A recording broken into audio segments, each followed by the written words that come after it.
你好，阿红啊，欢迎收听阿红之声。偷刀还没记啊！大家晚安哦。那我们今天开始我们今天直播哦。这礼拜啊，这个台风天啊，真的是吓死人。那个老师坐在山上啊，我这个山上哈、已经算是可以躲避大部分的台风了。我跟你讲真的哦，那基本上那个大风大雨跟我这没什么关系啊。山上一个好处就是它绝对不会淹水。这一次的台风啊，我还真听到那个风声之响啊，我还在想是我家的屋顶会被吹跑，因为那屋顶有铁皮啊，那种透天它是屋顶是铁皮来隔热的，我还真怕它飞走。结果嘞，邻居家真的有人的屋顶是飞走了。那至于我这边有没有飞嘞，到最后我也不知道，因为嘞我没有上去看，所以说它隔层里面有没有真的最上面那层有没有飞走，我不知道。但是啊，这次的台风啊真的是很大哈，然后接下来今天要发现又有一个台风要生成了，然后希望东台这个也太夸张了，好吧？这个希望它不要吹过来啊，这个冬天的台风感觉有一点点可怕，好吧？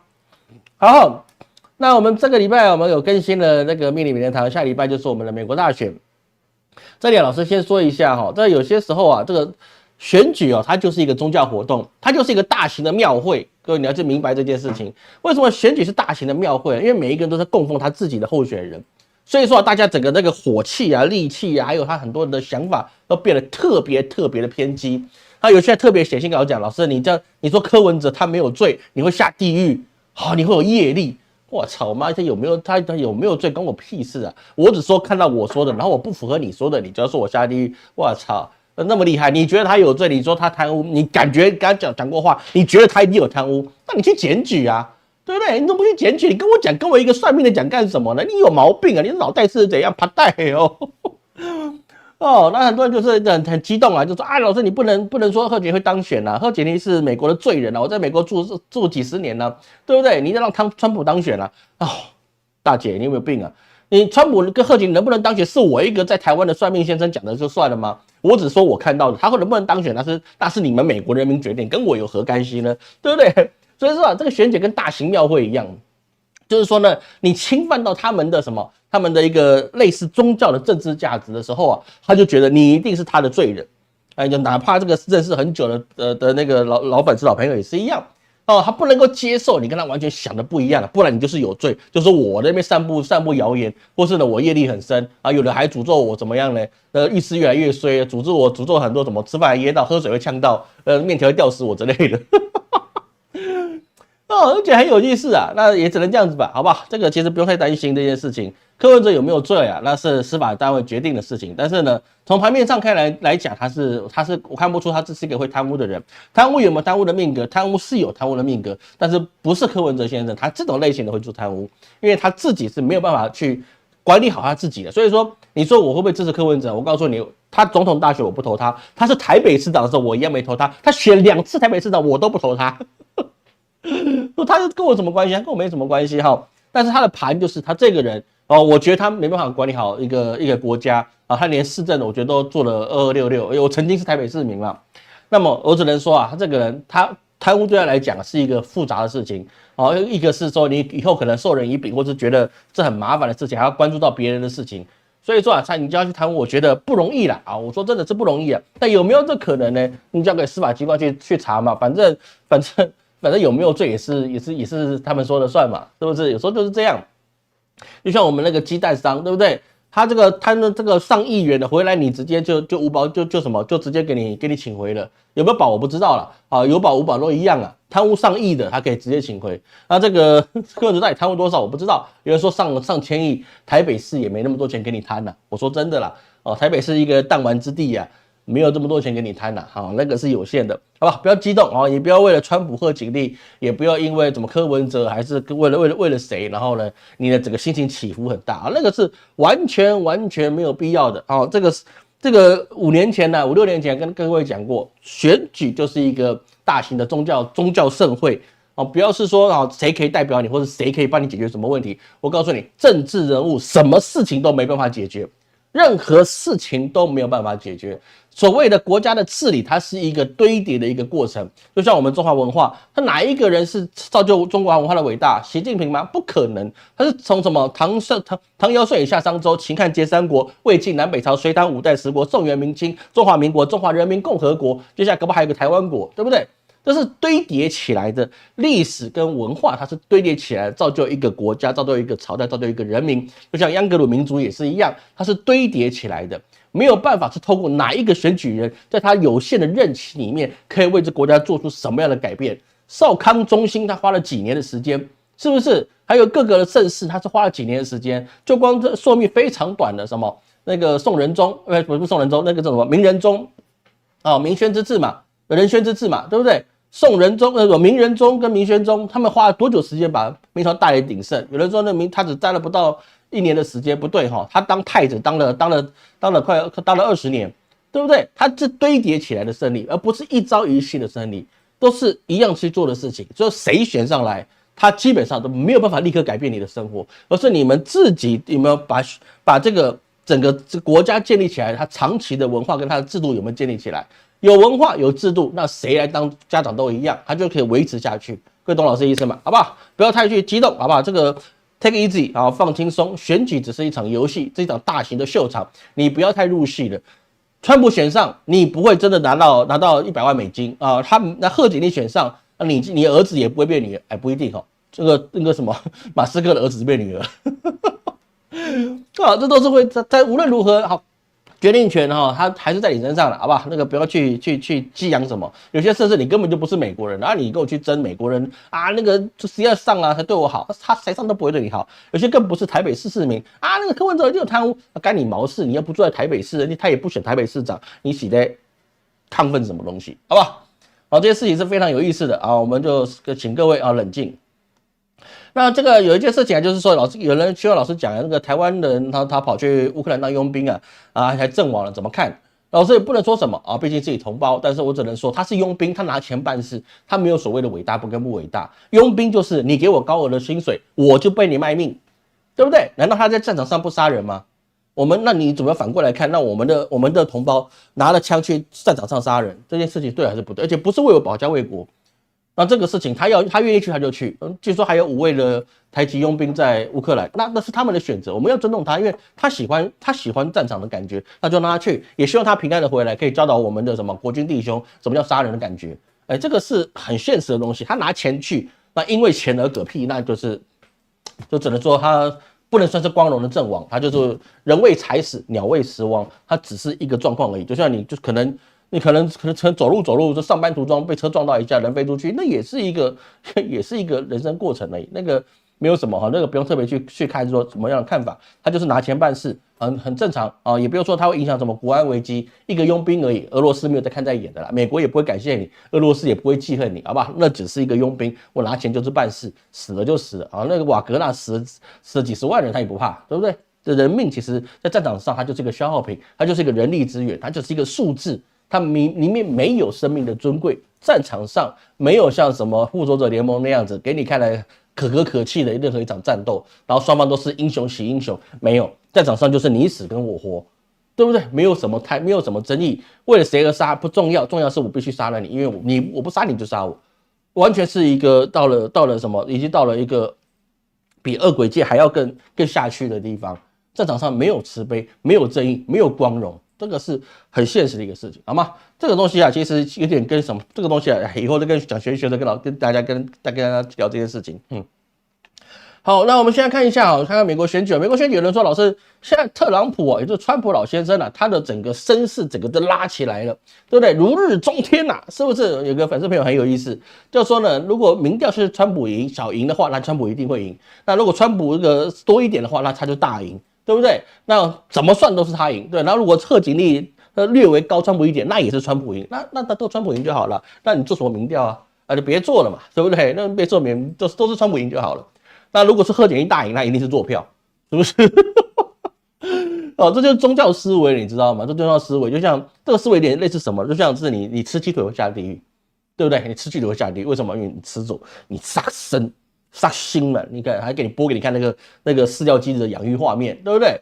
哇！我还告诉你，你家有没有养宠物？有养猫养狗的，什么鸡肉罐头猫肉条什么之类的？我告诉你，里面的鸡肉就是小鸡摸出来的公鸡，直接活生生把它搅碎变肉条。你家养宠物，那你是不是也杀生？你是不是也是开始虐待生命？你不尊重生命，对不对？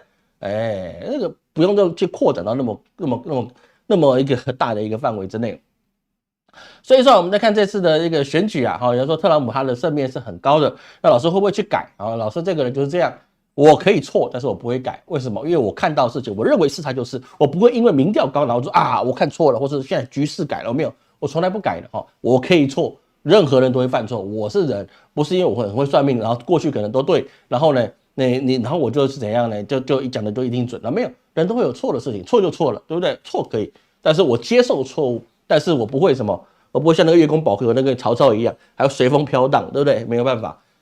我在这边还是讲，过了几天之后，你还是美国大选，我还是认为在整个命理的局面上，比较容易当选的还是贺锦丽，好吧？这个我话放这儿啊，这个就是这样啊，那没有什么太大的一个争议。那至于是说他最后川普赢的怎么样，没怎样，他就赢了啦。我之前不是没错过，他就赢了，对不对？台湾2次总统大选我都没对啊。对不对？那虽然后来的立委什么那个县市长全对，没有用啊，对不对？大家只看你错的地方，不会看你对的地方，这人性就是这样。所以川普现在他的名气是很高的，然后但是呢，老师在看到这个整个的一个风向里面呢，我们先不讨论他输赢，但是我觉得有些事情是必须要注意的。是什么呢？就是在这个川普他认为他会赢，所以是说呢，他直接怎么样呢？他直接就发言说，如果他当选，他会要求以色列的总理纳坦雅胡必须在明年，也就2025年1月，他在特朗普就职之前结束战争，而且解救所有人质。这件事情我们就说他办得到办不到吧？各位，他办得到还是办不到？这个事情有争议，为什么呢？因为你在1月就职之前，那美国总统的实权他还是在民主党的拜登的手上。还在拜登手上的时候，你就不可能说让他结束，让给那个纳坦雅胡可以顺利的解到人质。哈马斯是你养的，他配合你嘛，这个是不大可能的事情啊。所以说，你说结束战争，那就是纳坦雅胡说我不打了啊，可以那你要结束战争，把人质都救出来，那很难。为什么？因为毕竟现在所有的特种部队，你也不是特朗普管的，对不对？你的国防部长都还没有新的出来，你怎么去办法去做呢？而俄乌战争部分特朗普也在说，当选之夜，他就是11月5号就下礼拜二，好像是礼拜二吧，他会打电话跟普丁跟泽伦斯基就结束战争了，不用等到1月20。他选上了但是还没有就任，他就可以叫这2个国的元首怎么样，就结束战争你们的赢了就赢了，输了就输了，摸摸鼻子认嘛，这个可能达到吗？有可能可以达到，但是没有那么容易达到，尤其是11月5号他就把这事情达成，这概率是极低的，因为泽伦斯基他会同意吗？他同意的话，等于是乌克兰半壁江山就沦陷了，他也什么也拿不到。各位，投降这件事情是一个细活，怎么样细活？就像以前的2战一样，虽然那个日本无条件投降，但是他也不是今天投降明天受降吧？他有很多的事情你必须要怎么样这些运作，还有你些受降代表还有是你谈判空间什么冈村宁次那些等要出来吧，对不对？所以说呢，你得必须要很多的准备，不是说你接不完了，然后我们战争就结束了，然后就可以什么，你丢掉领土了就丢掉了吧，对不对？赢的领土就赢了吧，你该代管代管，该干嘛干嘛，这个是很难的一件事情。而如果这些事情是特朗普他已经表示他的态度，没有保留的模糊空间，那么你后面的人会不会支持你？本来要支持你的人会不会继续支持你？这是一个问号这就是一个问号因为一般来讲，我们是知道俄罗斯他是比较倾向特朗普能够当选这个过去也是有这么状况，他跟那个希拉里在选的时候也是有这样子的一个这个风声出来。那实际上是怎么样？包含贺锦丽那个什么希拉里他电子邮件似乎也是俄罗斯特工提供给特朗普的。那么在这个状况之下呢，你就会危及到俄罗斯的利益，危及到乌克兰的利益，更厉害的是你危及到以色列的利益。以色列的利益又是包含华尔街的利益，也包含了美国巨大资本商至少2/3的一个金融巨鳄他们的所有的一些利益在这个地方。所以说这么多的利益，你能够说让它结束就结束吗？这有困难，因为仗不打，军火公司是没有办法继续卖武器给他们的。所以很多事情并不是特朗普一个人想做他就可以做到的事情。当然有人说是选举语言，但是如果你选上了，然后你也做不到，那你后面的这个两个他们的议会的选举，众议员跟参议员这个选举，那是不是也还是完蛋？因为这两个参议院跟众议院，如果你没有顺势的拿下，那么基本上你当总统，你也是啥都不能干，你就一直不断的出卖你的利益，然后跟对手去协商。那这个不是等于没有嘛？就奥巴马的第2期，他想干嘛也干不到，对不对？是很有限的，必须去交换很大的利益，那不然人家不会去支持你。而且选完之后秋后算账的状况会不会有？说很多事情就变成是说他先讲这个事情我觉得对特朗普老先生他的选情不一定是加分要各位去了解一件事情。很多人去支持特朗普先生，我觉得这是合适的，那没有什么不对的事情。但是各位要去知道，美国是一个选举人团的一个制度，它并不是说百姓支持的多你就会胜选。比如说希拉蕊跟特朗普第一次交锋，全美国选希拉蕊的人是高过于选特朗普的，但是特朗普没有意见，他不会说这个选举被偷走了，他会说啊，这个我就胜选了。那希拉蕊任命的这是胜选的，为什么？因为选举人团就是这样，这一周拿下你就全部拿下啊，没有看你人是多少，说这个民主是一个人不等于一票。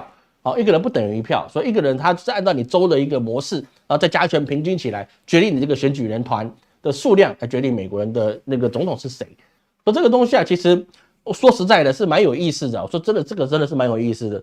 就公不公平我不知道，但是它毕竟民主灯塔嘛，像我们标题封面一样，它毕竟是民主灯塔。但是我们只能说，这个东西啊，真的是还有很多成长跟改善的空间。但是能不能改，不能改，因为这是一个大框架，大框架你要动到就是什么？你就是动到国之根本哦，这个我相信，其实其他的政党或其他的议员他们也不大愿意，因为这个模式已经玩透了，你再改规则，大家重新适应的更不好。而在这个造势里面呢，包含了是说前阵子前2天呢，在那个纽约，在造势特朗普在造势的时候啊，有请到一个喜剧演员，他说什么呢？他说就是哎呀，这个美国有太多的来自垃圾岛的一个移民啊，叫什么呢？那个岛叫做波多黎各岛。波多黎各岛啊，他说是垃圾岛啊，这个事情就有点问题了哦。所以说啊，有些时候啊，这个时事的事情啊很难讲啊。虽然老师的预测是固定的，但时事很难讲。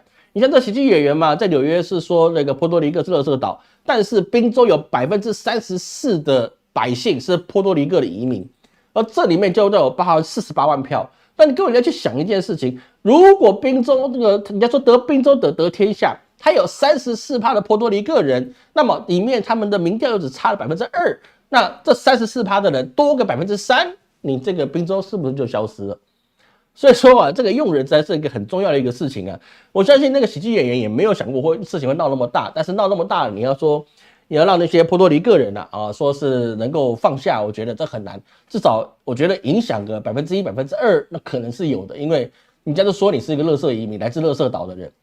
这个我觉得美国是一个民族大熔炉啊，但是呢，各自来各自的不同的国家、不同的族裔，你应该走的是包容的路线。比如说呢，你像在中国不是捧中国的臭脚，我就是跟你简单，中国有56个民族，汉满蒙回藏苗瑶各种不同的人，也包含新疆维吾尔族，看起来就跟中国人汉族都完全不一样的，还有蒙古人，对不对？还有各种各样的人，但是基本上大家都还是能够是怎么样？是能够一视同仁。该给的给，该去接纳的接纳，就包含去外国人到了中国也是一样啊，你该什么就什么啊，除了在某些特定的地方啊，比如说在沈阳啊，大东北地区，日本人可能就不大受欢迎了，走在路上可能还被揍，所以说除了特定的地方之外其他地方倒是还好了，有些地方就是怎样的，那个沈阳毕竟918事变嘛，所以是说呢，那边还有918事变的纪念馆。所以说日本人在那边最好讲中文，你不讲中文，你最好不要去沈阳，那出事就很大事了。所以在这个状况之下，美国的这个派就借猎嬉戏，把这个喜剧演员变成是说这是川普的主张，它有没有效？一定会有效的。所以说在选前之前，在10月24到10月28离现在有点时间的，他们认为贺锦丽他有40%的男性会支持贺锦丽，但是呢，支持川普的52%，加起来数字有没有到100%？也没有因为中间还是有一些游离选民。那女性呢是58%支持贺锦丽，那川普是37%的女性去支持他。所以在这个状况之下，其实他的挪移板块还是很蛮剧烈的。所以说在这个现在今天这2天可以算是超级周末。所以是说贺锦丽他现在也跑到摇摆州，然后当然他去宣称什么给新时代的选举，但是呢，我们说了一件很实在的事情，贺锦丽他其实基本上老师还是对他有一个评价，从他的盘里面来看，他就是愚蠢之徒，他就是愚蠢之徒，他就什么也做不到。他今天能够当副总统，今天能够去当到总统候选人，完全就是时势造英雄，一只猪站在风口上都会飞起来的状态。他就是运气好，纯粹是运气好。你说他有什么样的能力？是压根儿是没有。他不搞砸事情就很不错了。你要说他对美国有什么贡献，那几乎是没有。这个我还是把话放这看这东西我们还是很公正。他会赢，但是赢的状况是因为他运气好。我不会去看他到底是有什么施政的空间我只是预测他会赢，因为他的格局是这样，毕竟我是算命的嘛，就这样。所以在这个状况之下，其实在民主党内部也有传出来是说，你贺锦丽你是不是太太没有智慧了，对不对？你完全没有端出什么政策牛肉，也没对别人承诺些什么事情，你所讲的事情通常都只是像戏剧般的一个演出，但实际上别人听不到，完全听不到是说你到底要表达什么东西，完全不知道啊。而在这个状况之下，整个状况之下，有人会说啊，你当时为什么不把宾州的州长当成副手呢？你为什么你要去找这个华珍当副手？为什么你不找他那个夏皮罗当副手呢？因为宾州州长当副手，那么宾州的百姓可能就他的票就会跑去支持贺锦丽，那你不是稳上了？毕竟得宾州的得天下。其实我觉得这也不是贺锦丽个人的问题啊。我们说实在的，因为副总统啊，你要去选总统啊，这个概率本来就很少。在这一次的拜登是以前的奥巴马的副总统，还有贺锦丽，这两个真的是在美国近代史上是比较少见的。我不是说没有，是真的是比较少见。通常呢就是怎么样呢？换一批人，你这组人的权利跟你的油水都想完了，所以说下次要选的时候就换下一批人上来啊，这是比较公平的。所以说其实你无论说这个太空人啊，或者是夏皮罗啊，或者是其他人啊，我觉得他们应该是保留他们未来可以竞争的空间，这是一个比较正常的一个事情。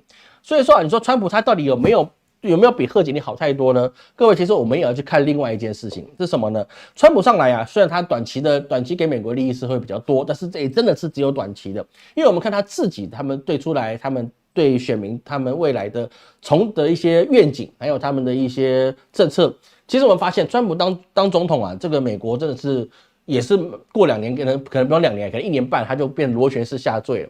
为什么？因为川普他说过一件事情啊，任何国家、任何企业借墨西哥规避美国关税课税200%，而这个还有更重要的事情是什么呢？他企图使用什么全面性的关税去取代美国已经行之有年的所得税制。等于说，我今天只要对外面要卖进美国的东西，我去课征大量的税额。无论是150%、200%，无论多少%，你只要把东西卖在美国那每一个商品我都要课征高额的税率。那这些税呢我既然拿到了，所以说呢，美国的百姓你就不用缴税了。那这样换起来对美国百姓有没有帮助呢？看起来是有帮助的，因为我税是实在我可以不缴的，我不缴我手上的现金是不是变得多了？是不是？这个是很明显的事情嘛？哇，能够不缴税多好，对不对？那多美妙的事情啊！但能不缴税当然就不缴税，但是能吗？当然是不能的。因为什么？因为他已经帮你把税已经缴过一次，就是你的进口之后变成一个巨额的关税。那在这个状况之下，我们就进入到什么？进入到大型的通膨。因为你有钱了，东西变很贵了，那你当然就得花更多钱去买一样的东西，那你跟你现在其实没有什么差别了，就变成朝三暮四跟朝四暮三。所以说有专家就认为是说，如果按照特朗普你现在的一个课税制度，你要去做你自己的政见把它落实的话，那么那个美国的百姓啊，他们每一件东西啊，至少要课税至75%才能够打平，不是每一件东西，每个东西到美国都是高税率的。有些是，有些不是啊。但在这个状况之下，你就变成是说，我要付出很多钱去买很一般的东西，这个一点好处都没有，因为你的美元，你就没有这么强势的购买力。如果卖进去的东西都变这么样的贵，那么对百姓来讲，我只是把我原来缴出来的税，花另外一种方式，我吃的多用的多，我都跑去买这些东西里面的，这算是一种消费税吧，或是那些反正印花什么税啊，进口关税都把你课掉了。那你的商家你还在缴税，所以说这双重状况之下，美国百姓一定会付出的比过去来的更多。过去是你收入高你缴多，你收入少你缴少，对不对？现在是你只要活下去，你就得缴高税，懂老师意思吗？他把它变成你把所得税取消掉，你只是变成你家要吃饭，每一餐饭你都会付出高额的税率，因为这就是他未来的一个策略。如果这次真的去做的话，那还得了？这懂老师意思吗？这个是非常非常。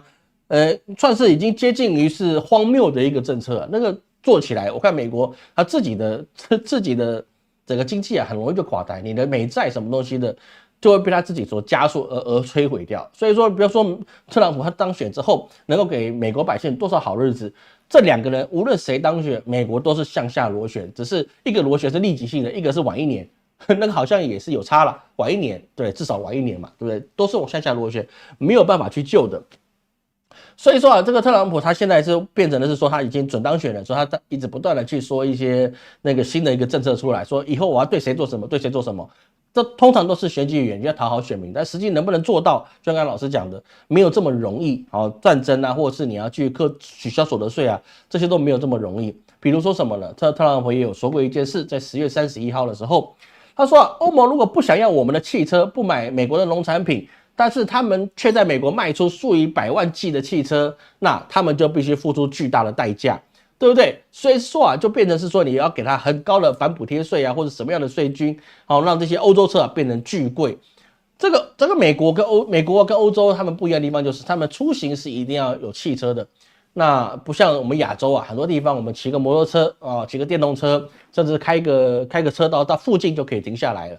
比如说嘛，很简单一件事情，你台湾长短不过200多公里。是不是？你今天有没有开车都不重要，我要么坐捷运，我要么坐高铁，要么我坐火车、电车，也都是可以的。比如说像我们台湾吧，你这个台风来的时候，对不对？北部怎么放假的？怎么放台风假的？很简单，北北基桃嘛，对不对？台北、新北、基隆、桃园这4个地方的首长决定是说我们要不要一起放假，因为你不能够说你台北放假，然后呢新北不放，你不能说台北、新北放了，然后基隆跟桃园不放，为什么？因为每一天从桃园啊、基隆啊、新北啊到台北上班的很多，也有台北人跑到新北上班，也有跑到基隆上班的，都会有。那你当然一定要合在一起，因为什么？因为你的交通是连贯性的，所以说我们不一定要开车，我们坐客运，我们坐公车，我们坐火车、坐电车、坐高铁，我们都可以达到的事情。但是美国跟欧洲不一样地广人稀，那他就一定要开车。那如果他的开车方法又是用高关税的方法来去限制欧洲车的话，那糟糕了，因为美国本土并没有什么汽车，这汽车产业大概都差不多了。你要说让他回去的话，那也是有问题。我们之前讲过了，这些汽车厂如果要回美国再重新开这些汽车工厂的话，那么你美国的人工对6年要涨6年要涨47%，是不是？这种工会的要求，你说这些汽车工厂要怎么活下去？可以活下去，因为你避免关税，那么你就在那边生产出来的，谁去负责这些工会要求涨高薪的钱？当然也是百姓。那么你虽然不缴了所得税，但是你所有东西都在涨价，那么这该怎么办？这是不是就产生很大的问题了？那说老师，那有些人不是每个东西都进口啦，比如说美国农业还有石油不就好了吗？石油它一定是按照国际油价他们不可能去自己去降价，我说我自己产的，说卖你们特别便宜，不会。石油一定是按照国际的油价，因为它也要出口，所以它不可能这个是什么？不可能是在说国内很便宜，然后国外很贵，这个是做不到的。粮食这个东西，自古以来最没良心的就是粮商，不是军火商，对不对？军火商你不开枪你没事，但是粮商吃定你了，你只要会呼吸，你就他妈得吃饭。所以说粮商这个东西啊，无论是中外无论是什么西洋啊或中国啊，你只要是做粮食的，没有人有良心的，这个很正常有良心的人做不了粮商，你要做粮商，你就得没有良心，你就只能是奇货可居吧，你就只能这么做了。所以说你说他会不会卖得很便宜？没有，他该涨还是得涨。为什么？哎呀，工会的员工说他们涨薪水了，他们说要涨10%，那我的粮食怎么能不涨20%呢？对不对？那你面包就贵了，是不是？很多东西就在这一项一项里面一定找到理由把这事情涨价。再越便宜的东西它越会涨价，这等一下我们会谈到这个问题，越便宜会越涨价。所以在这个状况之下，你这2个人他去竞选的时候让整个美国他基本上看不到往好改的地方了。而在最后的这个礼拜超级周末我们也看到是说很多的一些摇摆州贺锦丽他现在普遍我们看的这个民调机构老师看的这个民调机构大部分都是川普赢实际话是讲大部分都是川普赢，少部分你说贺锦丽赢的地方，基本上大概是威斯康星州了包含了 CNN 他们也是认为威斯康星州应该就是贺锦丽没跑了，但是其他的比如宾州北卡罗来纳州内华达州、密西根州、乔治亚州、亚利桑那州目前 CNN 他做出来的民调都是川普赢，那不然就是平手，不然川普赢，但是差多少？差最高2%，没有超过2%的，除了那个威斯康星州。贺锦丽是赢川普6个百分点，其他地方都差2%不然就是一样的。比如说密西根州，贺锦丽赢的川普是2个百分点，但是其他地方那他也是输川普2个百分点，对不对？所以说基本上这1-2%的变化是没有什么太大的状况。而在这个东西，这是他们在11月1号之前做的民调，而在他们现在据说我们拿到最后一个《纽约时报》、CNN、ABC 还有路透社之类的。目前来看这些封关的民调九月时报认为是两边是平手 ，CNN 也是认为两边平手，但是 ABC News 认为贺锦丽是赢川普2个百分点，路透社也是认为贺锦丽赢，富比士也是认为贺锦丽赢，但都赢1%啊，所以我们就不特别去谈了，都赢1%。那经济学人也认为贺锦丽是会赢的。那每日邮报每日邮报就认为是每日邮报对，也是这个状况。那所以在这个状况来讲啊，其实我们反过来看这个民调跟它实际状况能不能一致呢？我说比较难的是比较难的，并没有这么容易去做一致的。为什么？因为民调是你抓一群人，但他讲的是真的是假的也不知道。如果你差1%、2%，那这个事情真的是很难说。这个民调就是我们自己能知道就好了。而在这场战争里面，我们知道伊隆马斯克啊，他是特别去支持这个特朗普的。当然，为什么我们也知道。而实际上，我们去观察这次的选举里面的媒体战也包含到了什么？也包含到我们看到这个 Twitter， 也就是现在的 X， 它基本上有人去观察了，这是美国当地的人去数据中心去观察的，就是说呢，他们发现Twitter 它会特别的怎么样呢？特别的去压抑在民主党跟贺锦丽的新闻，然后放大他们的负面，然后压了他们的正面。但是呢，特朗普的一个宣传那基本上是畅行无阻。基本上都是家家户户都可以看到特朗普的优点，他的好处，这是不是对的？我相信也是对的，因为毕竟他是生意人嘛，对不对？他想压哪边那是他的一个胜利。而我们看到赌盘也是一样赌盘现在也是认为特朗普他赢的状况是比较多的他胜率是比较高的。那这个状况之下呢，我们就知道赌盘这个东西特别有意思。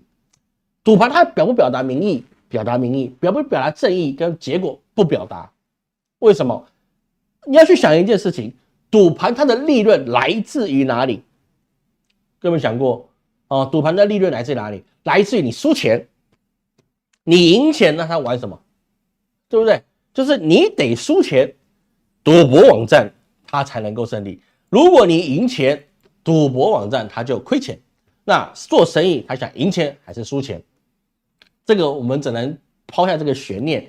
如果他认为川普比较高，而且去把这给你看，把你去那诱使你是说去投川普，因为他是168，你花168，那你川普赢了，你可以拿100块美元回去等于说你可以就是168的注，最后你赢的话168拿回来，然后再拿100元回来这是听说的一个逻辑但是贺锦丽是130几块，然后那川普是160几块，意思就是川普你的那个胜率是比较高的所以说他那个下注的筹码要比较多一点。这个状况就真的是觉得蛮有意思的因为黑暗产业通常就是容易做局的这个各位如果去赌盘，你要特别小心一点，很多事情并不是我们看的这样。所以从美国选举里面，我们看到美国它是一个一定会陨落的一个帝国必然陨落，它没有任何的悬念。未来的4年，美国会比现在惨的多到你难以置信的多，因为它无力去改变整个国际社会的局面。第一个，贺锦丽赢，他没有政策，他没有可以用的人去帮他经营美国。第二个是川普当选，他跟所有人为敌，他跟欧洲为敌，他跟俄罗斯为敌，他跟中国为敌，他跟所有人都是敌人。因为我都对你们课征关税，你们都没有办法去帮助我美国的话，那你们就是恶人。大清朝就是这样亡的，这我们讲过很多这样子故事。大清朝之所以亡国，就是因为怎么样了？我们的慈禧老佛爷，老佛爷这种对这个万国宣战，对不对？你谁来我就打你，为什么？因为他有义和团，旗下有义和团，刀枪不入，是不是撒豆成兵？是不是这么嚣张的女人？你看她打得跟狗一样，让她仓皇逃到西安去，对不对？儿子还吓尿了，是不是？中国的大清朝就是这样子亡的。你要跟谁都不好好谈，都是要去制裁别人。天朝思维，焉有不败的道理？这个我们比较知道这未来的一个趋势。而即使在下一个总统起来，美国能不能中兴呢？有可能，但是你中兴，你只是变得不要亡国而已，你要再增加的起来更难。从这个选举里面我们知道两个没有很好选举人，但是最危险的事情就跟他民调是一致的。哪怕贺锦丽小赢，特朗普他会服气吗？各位懂老师意思吗？上一次的选举，老师并没有算着美国大选，因为我说那个拜登会赢100人选举人票，然后最后赢了80张，所以我也不算全准了因为差20%嘛。这次如果贺锦丽只比川普赢那么一点点，哪怕赢了20张，过去都可以攻陷国会了。那么请问，如果这次又他又输了，你说他接下来干什么呢？所以说我们在命理名人堂有讲过一件事是什么？他跟他的一个副手加起来啊，会有一种国中之国的格局，意思就是我不是王，但是我要是王。各位懂老师意思吗？因为他的那个贵人星会把他推举起来，然后让他成为一个王，成为一个国中之国的王，就是南北抗争的那种感觉。但是他现在应该不是南北抗争嘛，反正他就是成为他自己的国中之国，因为他不服气，因为他绝对没有下一次。特朗普这一次为什么卯足全力的去那么激动？因为他绝对没有下一次，再下一次他82岁了，82岁啊，82岁，拜登都蠢成什么样子了？你还说特朗普呢？越聪明的人越老，越会容易去越变愚蠢，这是很正常的。年轻太聪明，老了就很糟糕。我算聪明人嘛？我应该不算聪明人，我老的应该还有一点。所以这个状况各位去注意哈，美国跟欧洲他们的状况，为欧洲没有了美国他们的经济的扶持啊，那基本上欧洲跟美国这些西方国家就会很快的往下去滑落。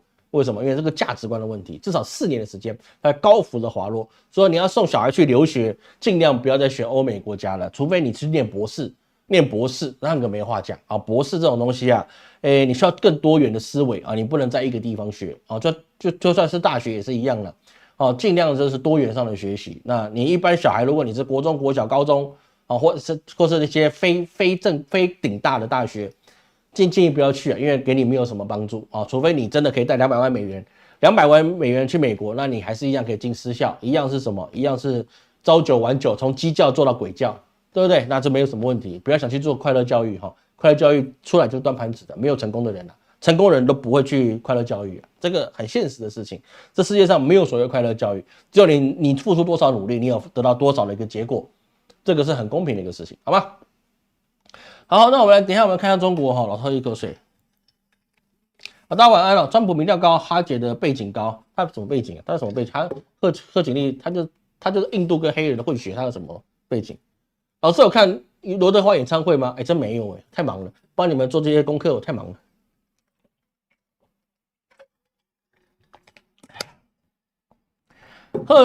贺锦丽当选了，就是美国慈禧，应该是特朗普当选才会的，好吧？特朗普当选才会做这件事情啊。贺锦丽她没有什么主见哦，各位要去知道，男性跟女性它是有差别的哦，这真的是会有差别的。男性通常是作为扩张的动作，女性通常是做守成的动作。比如说我们看武则天啊，武则天她特别在她自己的任期内啊，不断的去治理民生啊，她是造成了一个盛世是没有错。慈禧她不是女皇啊，这个有差别。大部分女性的掌权的时候啊，通常是尽力的去维护好自己的领地，让百姓好好的生活，这是个母性。那男性就是扩张、争斗，或者是冲突大战，比如汉武帝，对不对？这个状况是有的。那你是贺锦丽呢？她特别哦，她既不能怀柔四方，也不能兼顾国家安定啊，这2个她都做不到，肯定做不到，绝对做不到，肯定、刚定、钻石定都是做不到的。因为她太愚蠢，愚蠢到一个无以复加，加上明年衰到爆，衰到无以复加，嘿嘿，那美国真衰，选这2个人真他妈衰。好，所以说我们看到美国的对手啊，接下来我们看到美国对手，美国对手当然就是中国。中国现在啊，它现在接出一个新的利多，怎么样利多呢？它的免签的朋友圈扩大了，因为他们的一个不用签证就可以过境嘛。过去你要去中国没那么容易，对不对？那现在容易多了，包含了什么？它增加9个国家的免签，包含了什么？斯洛伐克啊、挪威啊、芬兰、丹麦、冰岛、安道尔、摩纳哥也不大嘛，对不对？列斯敦士登那个更小，还有韩国。韩国都可以是持普通护照直接去中国去经商、旅游、观光、探访亲友。过境你只要不超过15天，15天啊，那超长的，我告诉你，这真的是超长的时间，可以免办签证入境啊，这个是非常难得的一个事情。当然，这个也可以理解是说，他把这些外围组织啊，因为这些国家其实都实力不强大，他把外围组织啊，慢慢把中国的影响力啊，从边界角那边开始慢慢的就往内去渗透。然后把中国的故事说过去，说这个东西啊是一个非常大的一个改革，它在11月8号就开始了。而跟中国啊，就一直随着美国去对抗的加拿大，这次也干了一些比较特殊的改革啊，包含什么呢？加拿大现在已经撤销了，怎么样？它要禁止北京直飞加拿大的客运的航班啊，之前是不行的啊，北京是不能直飞加拿大的，要转来转去的啊，转到西班牙去，没转那么远了，反正就转到很多地方去。但是呢，他在10月28号的时候就公告啊，那加拿大就可以撤销了从2022年2月3日颁布的中国大陆航司每周飞就往加拿大总计不超过6个航班的这些规定，而且禁止北京飞加拿大的航班这些措施全部撤销。当然也是在于是说加拿大可能认为现在都让印度人去拉粑粑也不对不好意思，我的功德要笑没了。下来一堆印度人，然后在沙滩上面到处挖坑拉屎，我的功德要笑没了，我都忍不住带小孩子去沙滩，把我玩沙，滚一大块，我操，这个我受不了，这个我真的是受不了，这个东西真的失态了，我的功德都笑没了。但还是需要平衡不能只让印度人一家独大了，这个事情还是有一些改变的。所以说各位，我们看到整个国际形势它是有一些改变的。那其他地方也包含的是说什么呢？包含美国，它跟中国也想打好一些关系，但是包含 NASA。NASA 在10月23号的时候希望美国那个可以跟中国去借这个月壤的样本。他认为中国一定会借给我们，因为我们泱泱大国，你四方来朝很正常。我们是 NASA 开玩笑 ，NASA 人家跟你借那是你的面子啊。但是呢，这个是比较难的因为它有那个沃尔夫条款，所以说呢，他们应该是不能够让中国参与他们的科研。那么你拿我的月壤又不让我参与科研，那我白送给你的，是吧？你妈嫁人，我送你嫁妆，是不是？哪那么好的事情没那么好的事情嘛。所以说这个当然就是中国他发出来的声明是拒绝说这个东西非常珍贵，所以是说我们派了24小时在把守，意思就是说呢，我们眼皮子底下的任何一克的月壤你不要想拿到，干你没关系。当年你怎么对我们的，我们就怎么对你。沃尔夫条款这个东西就是把中国排除在航天的之外，怕我们什么？怕我们派嫦娥去偷你样本开什么玩笑？那蛮有意思的事情。而在月球上面中国也是特别去做很多的科研这个东西其实蛮有意思的。比如是说，它传回来一个让很多的华人种族亚洲种族就觉得很扼腕的一件事情，什么呢？他们发现在那个月球表面它的土壤是不能够种菜的。哇，开玩笑，这个真的是晴天霹雳对不对？不能种菜这件事情这对亚洲的百姓来讲尤其是那个汉族来讲，真的是太可怕了。你不能种菜这个事情真的是很伤心但是他们发现一件事是什么呢？就是呢，月球上的月壤它是可以做成砖头，还是什么，还是把它做成特别的原料它就可以在上面盖房子可以盖房子，用 3D 列印方法在月球上面把它们的土壤合成一下，然后可以来去做盖房子的东西就变成他们月面基地的材料就不用自己带原材料飞上去了，就地取材。这个其实是一个非常困难的事情这个是高科技人才做的事情。老师一个算命的，我就不讲细节了，因为我也不懂。但是这个事情能做到其实对于中国未来在月球上面建立基地，或在其他的星球上面建立的基地这是一个很重要的一步这其实跟阿姆斯壮走那一步是一样重要的。至于有没有阿姆斯壮在上面走过，这我也不知道这应该是有了。我相信阿姆斯壮是有上去的不会是没有。而在这个状况之下，中国也开始秀肌肉，比如包含的是说即将开始的这个珠海航展要去秀中国的无人机，还有他们的一些东风26的导弹等等之类的这个事情是比较威吓性的其实军火展就是秀一个国家你的军事实力中国其实它最大的一个胜利点就是在于是说它的军火是国家制造的，所以说它的国防武力是有掌握在他们的国家自己的手上，这是非常重要。比如说我们台湾吧，过去为什么可以跟老共为之一战呢？它越不了我们的那个金门马祖呢？因为我们的武器是自制的。各位懂老师意思吗？我们的 65K2 就是 AK47的改良版，是不是？我们国家自己可以造，子弹也可以自己造，手榴弹也可以自己造。所以说我们军火自制的时候其实我们的国防力量是强的。你现在都给美国去买了之后说真的，你国防根本就不用去想，来了还发霉，你要打什么打？那别打了吧，你就放家里展示就行了。所以在这个状况之下，那个在整个亚洲也发现了是说，什么事情你不能是只用一单集就去运行的地方。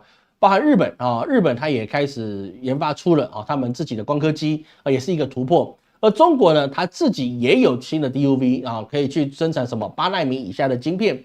那么在这个状况之下，我们就发现到一件事情：如果艾斯摩尔它并不是唯一可以选择制造的一个空间的时候，我们之前讲过，未来就会变成是白菜价。那在这个状况之下，既然你高科技是掌握在欧美他们的一个的手上，那么中国你现在只有8奈米甚至只有7奈米的光刻机，那你应该是在美国的英特尔你应该可以大胜利，但是为什么没有英特尔反而被逐出去了股市的一些成分股，还有他们自己的最近快要倒闭的状态。这个要发现这个原因是在哪里？原因是在于是说你有这个设计，但是你做不出来。而你做不出来，你又不愿意跟别人分享或是合作的时候，那日本可以做出来了，那么他就可以跟中国一样，把这个光刻机或它的一些设备，它变成一个烂大街的地方，大家去卖，因为大家都需要钱，而且需要晶片的，不一定他们只要给台积电，也不是一定要去给其他国家其他的人去买，他们可以自己生产，那么他们只要有光刻机，他们可以生产可能是100奈米以上的东西，那么对很多国家来讲，尤其是轻工业国家为主的国家，他们就可以怎么样自产自销，这对整个世界的变革是变得非常大的。因为现在只有一家的状况之下，那你价格就是高；你很多家的状况之下，你价格就越来越卷。那不但价格卷，你的功能也会越来越提升，这个是一个很大很大的状态。而问题就在于是说，美国的英特尔它能够配合的工厂是有限的，比如说它的高端的东西，它设计出来请台积电去做。但是如果未来取代台积电的商家越来越多因为台积电现在强的就是它的高精尖的那个1奈米、3奈米的，不是1奈米，是3奈米的晶片它现在是独强。但是如果中国已经做得出7奈米跟5奈米的状况之下，那你3奈米攻克的时间也不过这几年。台湾如果你把台积电变成了护国神山，那这个神山不大稳定。各位要去了解一件事情，台湾也之所以有现在的 GDP， 那是因为有台积电，还有他们系列的一些高科技公司。而这些高科技公司在这几年都要开始被中国去取代的时候，你还有什么东西可以去竞争呢？各位，我们台湾人啊，其实受到我们现在伟大的党的领导啊，其实很多事情我们的眼界是变很低的。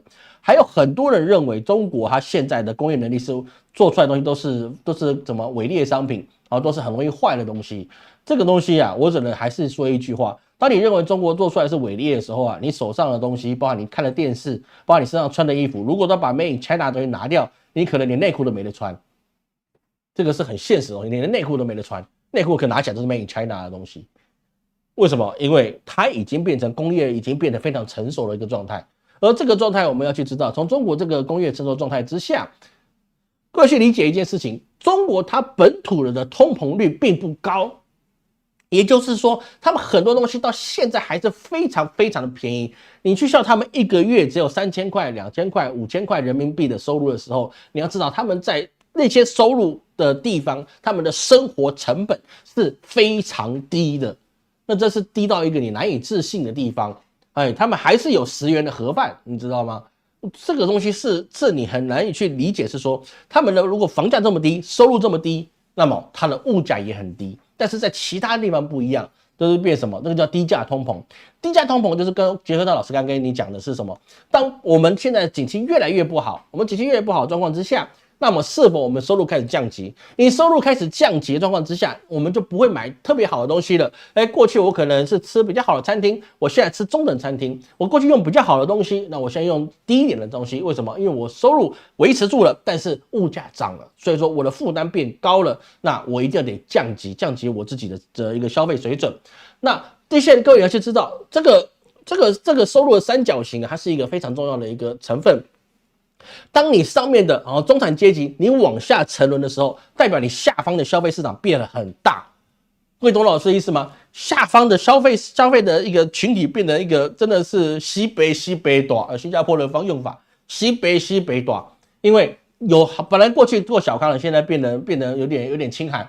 过去真的是还不错的，现在可能变成小康，因为你真的是物价贵了，你各种成本都变高了。比如说吧，你一个月就算是年薪200万了。你现在买一间房子，对不对？你的新北、台北、桃园、台中以北，你买一间，不要说台中以北，台中也不要说台中，真的是全台湾，你买一间房子，你要真的是来个2房3房的，你年薪200万，你还不见得能够负担得了他的房贷。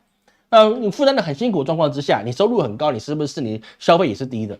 因为你的教育费你省不了，对，教育费省不了，水电费你省不了。房贷、车贷你一定省不了。你有买房子的，你大部分都有车子。那你车子，那你就可能就有可能有车贷，除非像老师嘛，一台车都开了快20年，对不对？那当然，这个我就没有车贷，对不对？我就房租而已，我就没有车贷，因为开了快20年，是不是？我那个车子是出厂时间是2008年，快20年了，到现在已经几年了，15年了，对不对？也是没有到20年，15年了，是不是？我就没有车贷啊，对不对？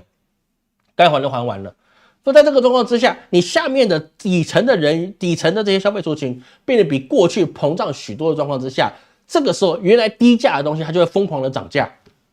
各位懂老师意思吗？你不是因为你的东西这个本来就低价的东西，它一直维持低价，不按照商人眼光来看，既然你们都要买这些，所以说越便宜的东西我涨价就越高。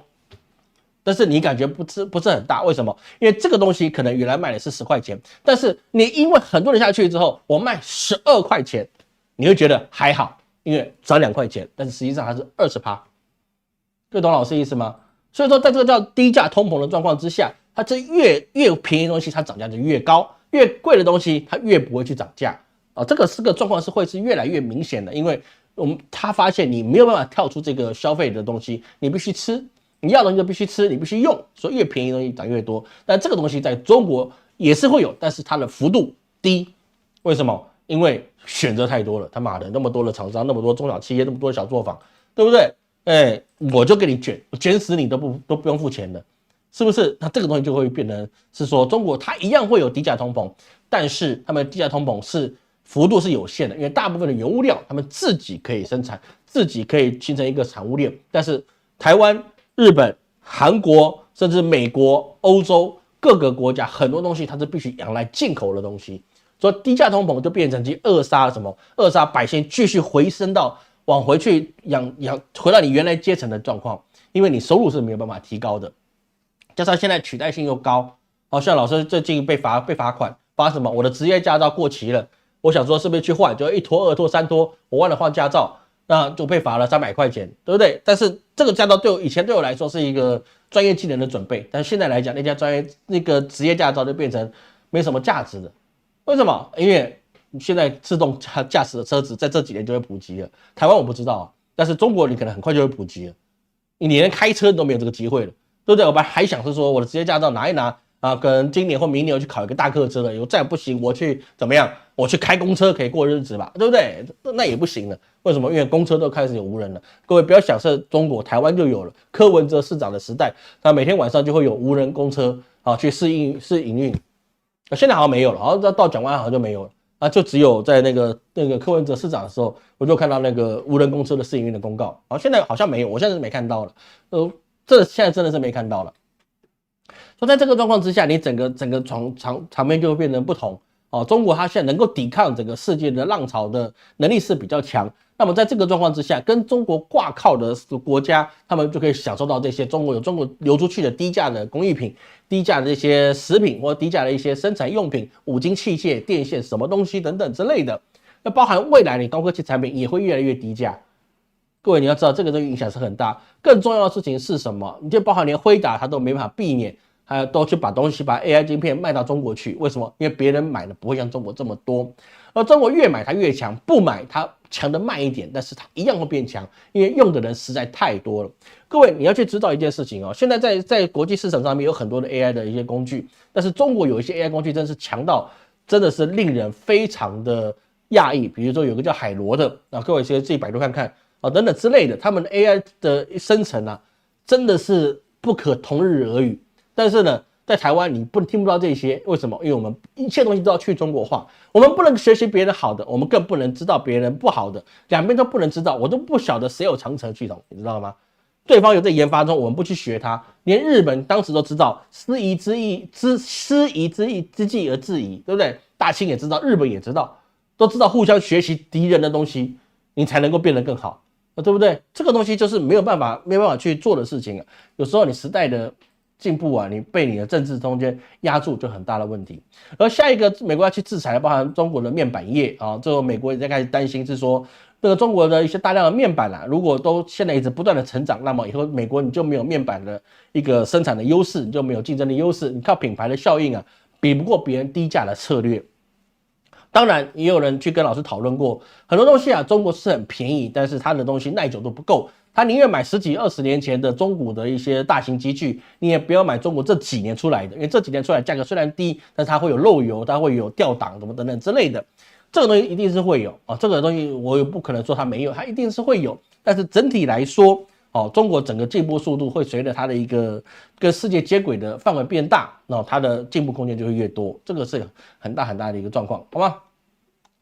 好，时间差不多呢，我们还是要继续讲下去不然弄不完了那所以说我们看到，就连最怎么样呢？最喜欢在加拿大沙滩上面拉粑粑的这个印度人他现在也跟中国开始和解了，说中印边境他们开始恢复了什么巡逻，而不走对抗的路线。在这个状况之下，也是视为印度的他莫迪现在的对国际局势的一个妥协。为什么？因为他自己选举不好看选得很糟之外，他对于他想要去在做那个外资的杀猪盘也被大家看透了。所以现在印度要人没人，要钱也流出了蛮多的，很多外资大撤离在印度。为什么？因为我钱进去我也出不来，你随便讲一下你就把我家抄家灭族了。对，所有钱都在你印度都拿去了，对你们有利的去解释，包含印度坐高铁，日本进去了也都是铩羽而归，是不是？你10年了，你只做2公里，为什么？因为印度不给你钱。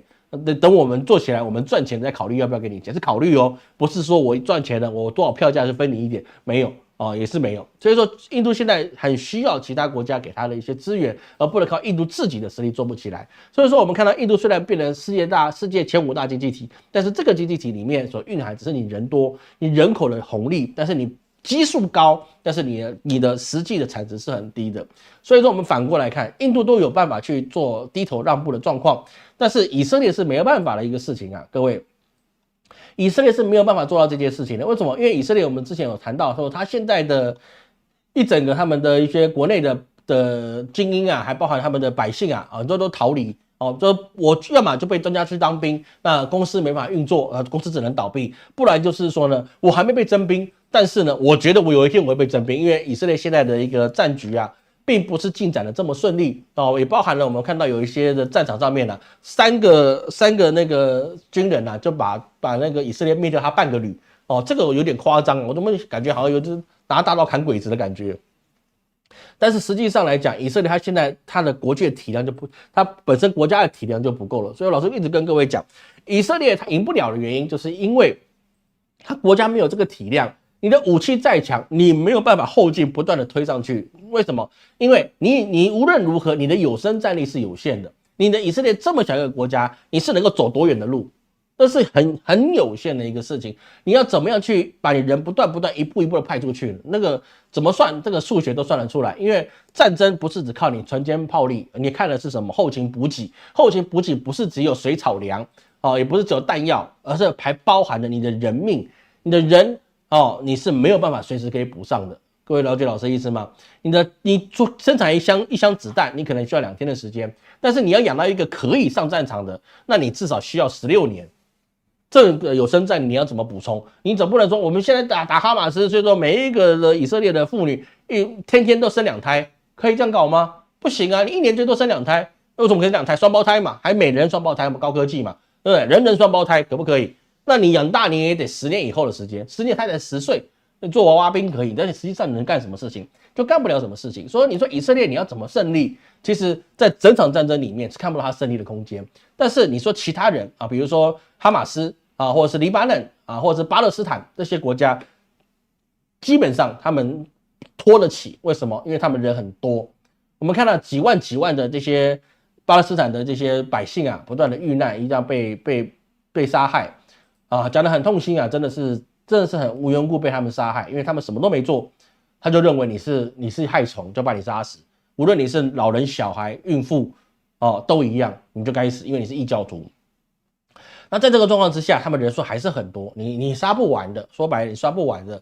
真主党他杀了一批的指挥官，再杀一批指挥官，你只会让后来的指挥官藏得越来越深，而且他们指挥官是绝对不缺的，肯定不缺的这个状态。那么以色列你要怎么样能够去继续的竞争呢？所以是说美国白宫他希望是说伊朗你不要在11月5号的时候去对以色列做攻击，因为这个其实算是一个半威胁恐吓的因为你再攻击下去，第一个你的拜登不好看，特朗普也不好看，大家都不好看，因为你打下去，你叫这个以色列怎么反应？很难的。以色列当时去打伊朗，然后你要说老师你不是说以色列打不了伊朗吗？以色列要去打伊朗，那是人家先跟周边国家已经通知了，我要飞过你们上空，我要去打伊朗哪些地方？以色列当时是空 F-35去空袭，是已经告诉所有人，我要去伊朗，我要打他哪几个设施。那他言下之意也是告诉他们，你们去跟伊朗讲，我哪一天我要去打他哪一个地方，那是已经有通知的回击法。各位懂老师意思吗？你这个不是突袭，他跟以色列跟伊朗相距1000公里，你没有办法突袭。1000公里啊，瞎人都看到了，你知道吗？瞎子都看到了。所以说他那个是有通知的状况之下，他去进行攻击，攻击完了就走。那你就说伊朗你也没反击啊？当然你只打我这个地方，你也知道你不会打我其他地方。那你来了做一些故事，浪费下引弹啊，丢了之后就走，对，跟渣男一样，丢了种子就走，对不对？那也没事啊。所以说他基本上伊朗并没有受到很大的一个损害，因为炸也是给你炸，让你有东西可以交差的东西，该走的你就走。这个没有什么太大问题。但是你炸完之后，伊朗如果要反击，他用的就是导弹，因为伊朗没有可以飞1000公里的飞机，没有办法，那个有困难，好吧？那个真的是有困难，两边的军事实力是不对等的。那还要1000公里过去，他一定射导弹，射导弹就没有给你乱炸了。这导弹他炸哪里就很难说啊，那就真的是很难说。而且伊朗的土地跟以色列的土地大小那是有差的啊。你去炸伊朗那几个地方，对伊朗的土地来讲，它的百分比很小，但是伊朗炸过去的那个百分比就会很大。这个东西就完全是不可以去用的。所以在这个状况之下，从以色列媒体里面，他有去特别去说，以色列已经撤出5个失踪的4个，只留下146步兵旅啊，然后去让他撤出这些战场。那希望是说他们可以回师，然后避免真主党或者黎巴嫩他们去更大的攻击。然后就是看到我自己资料，被3个黎巴嫩的真主党战士啊，打了半个营的兵力，半个营啊，那也不少，半个营也不少。一个营1000人好像吧，是不是？我有点忘了，那个编制有点忘了。所以在这个状况之下，我们就发现这个以色列的中东战争啊，其实拖下去啊，就跟乌克兰一样，你拖不起，拖到最后你元气大伤的时候，别人趁你一而竭，一鼓作气，再而竭，三而衰，那么以色列你就容易到什么再而衰的地步。那个时候别人在反击，以中势赢在你下势，那么你要怎么去跟别人打呢？这个事情就很大的一个空间了，好吗？而在乌俄战场上面呢，其实现在刚才我们有听到是说，拜登总统特朗普总统要去希望他们能够直接停战啊，不用等到他上任，不用等到1月20，直接11月5号就他们停战了。这个事情啊，你说俄罗斯愿不愿意？俄罗斯部分他一定是愿意的，因为他赢都赢了，你知道吗？他赢都赢了，你现在就要下来谈判，他可以把更多的资源、更多的兵力、更多的武器准备好。为什么？因为俄罗斯已经在做核灾实验了，就是说他受到核攻击的时候，他们要怎么去应对？他们已经在做这个地方的准备了。俄罗斯做这个准备，代表说他自己就想这样对别人，你知道吗？我想怎么对别人，我就想到别人怎么对我。俄罗斯是有战争经验的，你其他的我不说，新一代的俄罗斯的不一定，但是普丁不一样啊，他可是经过这些大大小小的战争的，非常清楚这件事情，他已经在做核战的准备了，所以他就代表他要去对别人做一样的一个事情。而这事情在去做的时候啊，那你包含了北韩的士兵或其他士兵往俄罗斯战场去啊，那有人说啊，你就是想请北韩、朝鲜那边的廉价的士兵啊来去投入你的战场，代表你后继无力了。没有，人家就是给朝鲜一个战争实验室，很明白的事情。战争实验室这个事情啊，对于北韩来讲是绝对有帮助的，因为他受到南韩的威胁是很大的。南韩受到谁的帮助？当然受到美国的帮助，因为南韩毕竟是建立在美军基地上的国家。所以在这个模式来讲，他需要有战争经验的种子教官。这个2万人，如果15000人如果都过去，活回来2000人就可以让北韩变得很强大的一个军事团体，因为他们所学回来的都是血淋淋的战场经验。1500个老兵，你创造出10万的新兵，这个一点都不困难。一个就像我们以前当兵嘛，一个班长，然后虽然9条好汉在一班，但是一个班长你可以带出来的就是1比10了，对不对？那个是一个很强大的一个经验力啊。而在10月30号的时候啊，那就是美国的美韩的防长啊，他们就在华府做记者会，就是说身穿俄罗斯军服并携带俄罗斯装备的北韩部队啊，向乌克兰去移动，说他们的确的是要去做这个战争实验室，真的要去进行说战场的一个实习。那把北韩拉起来，对俄罗斯一定有利，因为只要有北韩在那个地方，日本跟南韩就很难去跟美国去策应。所以他扶持一个小弟，就变成他的一个看门的，不要说看门狗了，这样有点难听，就算一个看门的守门员，保全大叔，是不是？那保全大叔还是练过了沙波大的拳头，对不对？他就可以去帮他好好镇守他们的南韩跟日本之间，因为南韩跟日本是没有核武器的，但是北韩现在我们默认它是有核武器的。那在这个状况之下，中国当然是芒刺在背。说白了，因为中国很不希望北韩是有核武器的，因为北韩的金小胖或者他的领导人不一定是跟你好来好去的哦。虽然都是共产党，但是大家走的是完全不同的路线。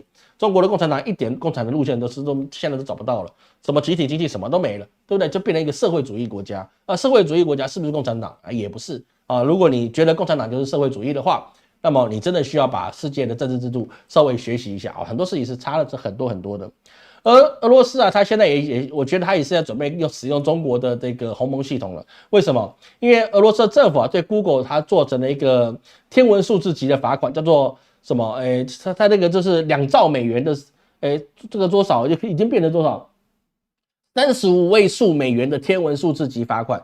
这7位数以上，我就觉得是天文数字哦，7位数100万嘛，8位数是1000万嘛。它35位数美元的罚款，对 Google 的罚款，35位数多少我都不知道了。哦，那这个东西是超过全球 GDP 总额的罚款，那你 Google 会缴吗？当然不会缴。那代表什么呢？代表是说俄罗斯要把 Google 驱逐出他们土地上面去，就变成是说，他如果没有 Google 在他们土地上，那么他接下来迎来的一些网络系统用什么呢？那很大的概率啊，他会去使用这个鸿蒙系统的。这也包含了 Google 在2020年旗下的 YouTube， 它就是我们现在的这个平台啊，它也封禁了很多俄罗斯媒体的一个官方账号这变成是大家互相报复。但是俄罗斯想要做这个，代表是说 Google 对它的前置跟它的情报的窃取啊，产生了很大的压力。就未来俄罗斯在科技部分可能会跟中国走得越来越近。所以我们今天讲到这些啊，其实看起来讲的是国界，实际上我们回到一个核心，就是还在经济在哪个地方，在产值在什么地方？产值在你原物料，你原物料够，那你产值就会够；原物料不够，你产值就不够。那么以现在来看，如果特朗普当选，还是一句话，他跟全世界作对，那么你的原物料一定是不够。很简单，因为卖给你的你的那个竞争力就没有嘛，对不对？那你自己做不出，那你也不让别人进，那怎么办呢？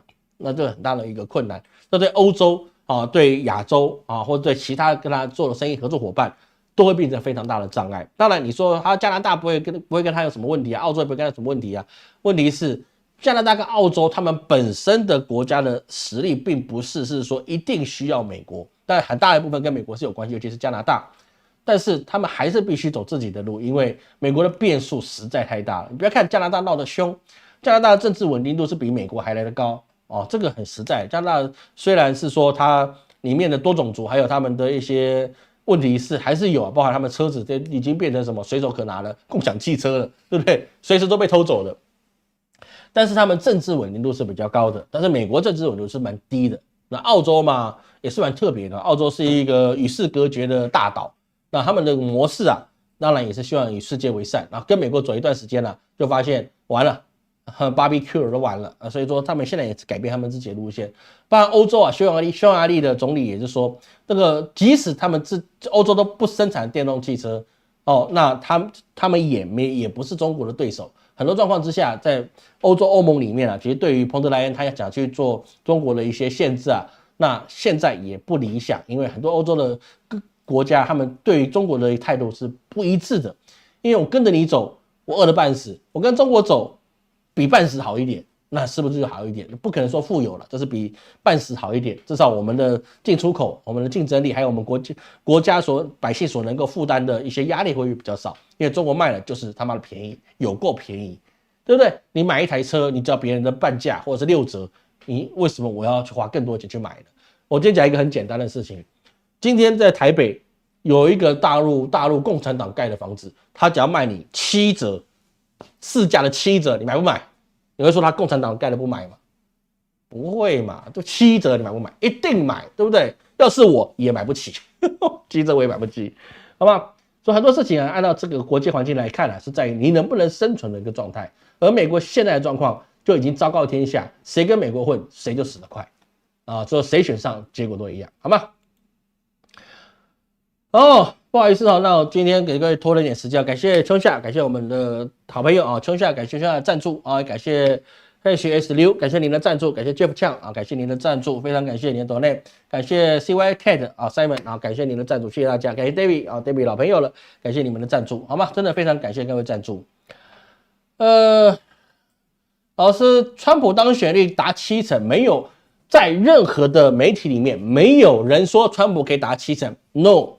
从来没有过，你说到的都是名嘴或者他们自己认为的，没有任何一家民调机构，没有任何一个公正的媒体，他跟你讲川普会达70%的胜率，没有人，那是你们说的，没有人去说，名嘴说的，并不是公正的数据。公正的数据，哪怕你去拿什么这个 Fox 啊，或者是什么 ABC 啊，或者什么 CNN， 都没有人说川普胜率高达70%，最多就是伯仲之间或者是2%的误差率。而这个误差基本上5%都算正常，他们误差只有2%，说70%这个其来有自啊，那个是没有这回事的，好吗？5元盒饭、5元鸡腿是有，5元鸡腿那个我也不敢吃说真的，如果在中国5块鸡腿，我有点不大敢吃，好吗？可能是因为我在上海待久了，不然的话我也不太敢吃。在中国今天看老师直播哦，可以看可以我播不了哦。海马斯来，海马斯还没来吧？海马斯还没来，我们海马斯还没来这边，我们海马斯还没进台湾。赖清德总统对国运的影响，我想讲，但是我害怕，我很怕，我害怕，这种我蛮害怕的。我知道大家想听赖总统的明年对我们的国运怎么样，但是我很害怕，好不好？我真的很害怕，我想一想吧，好不好？其实当选了，美国就吃喜啊，这刚才讲过了哈。好，感谢 Jimmy 啊，感谢 Jimmy 的赞助哈，感谢 Jimmy 的赞助，感谢大家的赞助大家的支持，一路陪老师走来，这已经第几年啦？已经第6年了，迈向第7年了。光阴似箭，岁月如梭。我们2018年开始创立频道，在我们的系统里面都有。2008年开始做我们的2019年的流年，到现在已经要迈入2025年了。而这个时间啊，这个是已经从第6年迈向第7年了。毕竟老师2019年比较认真在做 YouTube。这段时间呢，很多人跟老师从那个体重很瘦变到现在体重很胖，从0到现在15万，老师非常感谢各位的一个陪伴。下周就是双11的时候，老师会去上海一趟，那时间大概为10天，那其中之内我可能还会去其他的省份去处理一些药物，那不一定会去哪里，也可能是湖南，也有可能是广州，也有可能是在西安，很多地方这个不一定就是行程很忙。那我要去哪里的时候，我会去在朋友圈跟大家做报告一下。那有机会我们再线下见面。感谢各位今天的收看，下礼拜3我们确定会更新2025年生肖属狗的流年总论解析。我是陈老师，我们下周见。哇，阿红啊，我拖到呀，再见。